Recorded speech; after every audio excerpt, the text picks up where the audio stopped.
मित्रांनो, इथे की नाही घरामध्ये एक खूप मोठा ट्विस्ट आलेला आहे. इथे की नाही बिग बॉसच्या घरामध्ये की नाही बिग बॉसने की नाही घरचे पत्र असं की नॉमिनेशन टास्कचं नाव ठेवलं होतं आणि जे की सर्वांचे घरचे पत्र आले होते.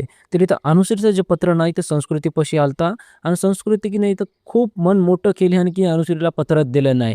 इथे की नाही अनुश्री तिला खूप रिक्वेस्ट करू लागली, की "पत्र प्लीज मला देऊन टाक. माझ्या आईचे पत्र आहे. मला खूप दिवस झाले माझ्या आईची खूप आठवण यायली."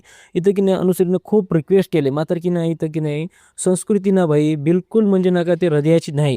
त्याला म्हणजे त्याला दिलंच नाही. असं त्यानं तिथं हे दाखवू लागले आणि की नाही संस्कृतीने की नाही अनुश्रीचं पत्र की नाही ते फाडून टाकले आणि त्याला नॉमिनेशन टास्कमध्ये त्याला नॉमिनेशन करून टाकले. तरी तर अनुश्री म्हणते, की "आता मी ह्याचा बदला जरूर घेणार. आता ह्याचं पत्र जर माझ्यापाशी जर आलं नाही ह्याच्या आईचं पत्र मी बी फाडून टाकणार." इथे की नाही अनुश्री खूप इमोशनल झाली कारण की नाही खूप दिवस झाले त्याच्या आईची आठवण त्याला येऊ लागली. मात्र आता त्याला पत्र आलं घरून तर की नाही ते खूप खुश बी होऊ लागले. तर त्याला पत्र वाचायला भेटशील असं त्याला वाटू लागलं. मात्र ते पत्र ना संस्कृतीनं फाडून टाकली आणि त्याला नॉमिनेशन करून टाकली. आता त्या अनुश्री की नाही आता खूप रडू लागली. मग त्या संस्कृतीला बी खूप वाईट वाटलं कारण पत्र फाडल्यानंतर. आता तिला नंतर काय पस्तावायचं? पहिलेच ते राहते ना. ते इथं अनुश्री म्हणते, की आता माझ्यापाशी जर ह्याच्या घरचा पत्र आला तर मी बी फाडून टाकणार. तर मित्रांनो जे संस्कृतीने केले ते चुकीचं आहे ते बरोबर आहे. तुम्ही मला कमेंटमध्ये नक्की सांगा ना. अशा व्हिडिओ पाहण्यासाठी माझ्या चॅनलला सबस्क्राईब करा. भेटूया आपण पुढच्या व्हिडिओमध्ये.